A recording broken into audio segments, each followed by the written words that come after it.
Hi everyone. In this paragraph, I want to review with you why plagiarized paragraphs are not only bad because they violate our conventions around academic integrity, but they also are really difficult to read and to the point where it can be very confusing and jarring. So I have here, I'm going to show you two paragraphs. One that you'll take a look at in a second, and then a different version of it. And I want you to keep in mind two things about these paragraphs that you might notice. One is it's about voter fraud, just to choose a topic that is fairly general. I wrote these paragraphs in 2015, so the discussion and conversation around voter fraud, election fraud is a little dated. So keep that in mind as you read this. The other thing is you might notice that I'm using two sources here, and one source is a Wikipedia source. So I wouldn't recommend using a Wikipedia source as a cited study in a formal academic paper unless you're writing about, I don't know, the impact of Wikipedia on knowledge production in your field. But in general, there's more appropriate and scholarly resources out there than Wikipedia. Wikipedia is a great resource to get a quick overview of something, but not as a formally cited source. However, in this paper, I'm breaking my own rules. Just it was easy for me at the time to find that to put this together. So just as a caveat. So before I go into too much of explaining, I need you to read this paragraph. So this is a good moment to pause this video. You can also access this reading through as a document through the tutorial. So take a pause here, and I'll be right back with you. Okay, so you've read this paragraph, and if your impression was like, what is going on in this paragraph, really? And you feel a little confused, a little bit disoriented as to what's the point of this paragraph, what's the connection between all of these different pieces of information, how does it all fit? That's actually a very appropriate reaction, right? And I'll tell you why that is. So let's do the big reveal here. Here is the same paragraph, but in this paragraph, I'm revealing to you that most of this paragraph is taken verbatim, so it's plagiarized. It's taken verbatim from either one of those sources. So everything that's underlined comes from the article in US News. Everything that's in italics comes from the Wikipedia entry. So the good thing about this paragraph, really probably the only good thing, is that at least it's appropriately cited. The in-text citations are in the right place. But the downside is that what the author here is citing is not their own words or their paraphrase or summary of these sources. It is just copied and pasted. If you take a look at this with me, you'll notice that there's 4 instances in this paragraph where the author or the writer actually used their own language. Right at the beginning, they replaced something from the original and used an issue among. They added, according to US News, an author tag, which is a good technique.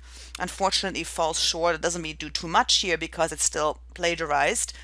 Then we have battling, so the author replaced some other verb with battling, and then we have another sort of author tag or tag to a tag indicating who said this thing that is being stated in a sentence according to state officials, right?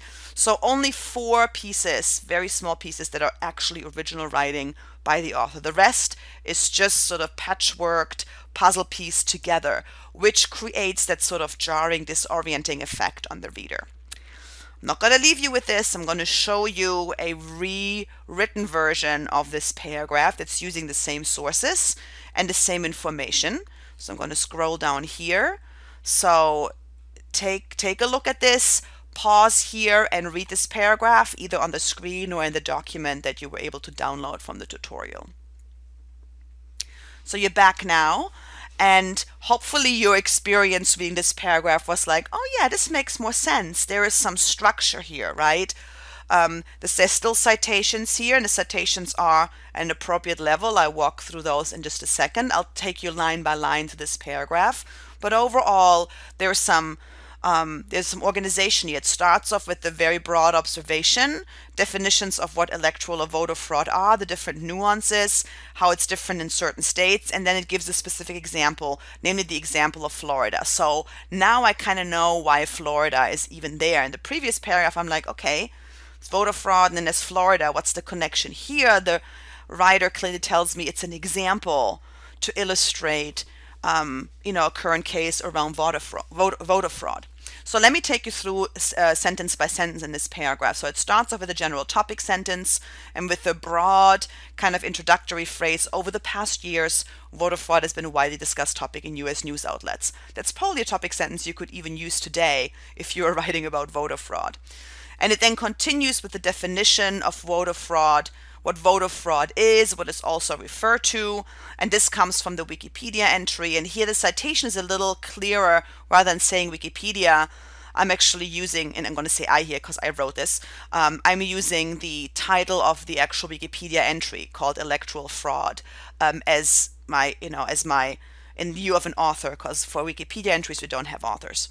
And if you notice at the end of the citation, you have this PARA, which is paragraph. So again, based on APA style guidelines, if you have a direct quote, which we do have earlier in the second line here, electoral fraud or vote rigging, you have to indicate where exactly in the source it comes from.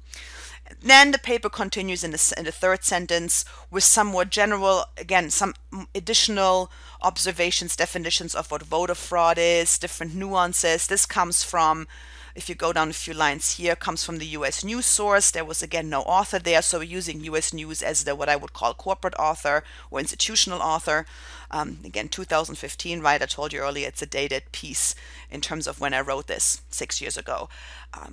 So this paragraph starts narrowing, this sentence starts narrowing down the paragraph a little further towards some of the nuanced issues around what voter fraud, electoral fraud can be. Then the next sentence, and again, I'm continuing here, this continues to be cited from the US News source, right, because that's the rest of the paragraph. Certain states in the United States have established laws and mechanisms to prevent such activities.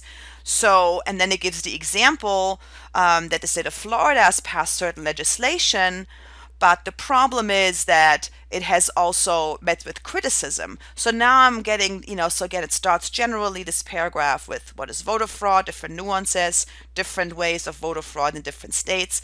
Let's give an example. This is what Florida has done, but this has created some friction and, some real trouble and some conflict with the U.S. Department of Justice, who is looking at this particular law in the state of Florida as potentially, I guess, unconstitutional or as certainly violating people's individual rights, voting rights.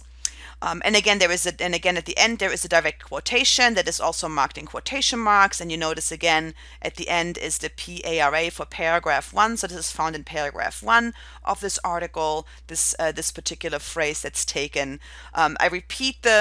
I've decided to repeat the source here again, US News 2015, rather than just writing paragraph 1, which you could probably do since, and as a reader then, what I would assume is that all of this comes from the US News 2015 article. I just wanted to be on the safe side. Since it's been a couple of sentences, I just repeated the actual citation with the indication where the direct quote comes from. So again, to sum up, plagiarizing isn't just bad because it can get you into trouble in terms of academic integrity, regulations, and conventions in the U.S. higher education system, especially here at the University of Maryland, Baltimore. But it also makes for really bad reading. If you think back of this example we had at the beginning of the tutorial of entering a conversation, right? So if you just borrow and paste and copy and patchwork from other people's ideas without providing any of the hard work that we have to do as writers and pulling these different pieces together and explaining how they're connected, and the way this paragraph does it is with some of these expressions like over the past years in general, however, for example, as a matter of fact, right? Those are some of the tools that this paragraph uses to kind of create a story. So if you don't do that, you're leaving your reader at a disadvantage and ultimately disinterested in your work and frustrated, and especially for those of you who are publishing, hopefully eventually all of you at some point, when you're publishing, reviewers really love when you're being very clear, not just avoiding plagiarism, but when you're really clear about presenting the information in your own words and in a way that it creates a story. And when you just plagiarism, you're really stripping yourself of that opportunity and leaving your reader with very little to understand and to follow. And so again, it's not just a academic offense, it's also really not in your best interest as a communicator. So I hope this helps illustrate some of the nuances of how plagiarism can be disadvantageous on a couple of different levels.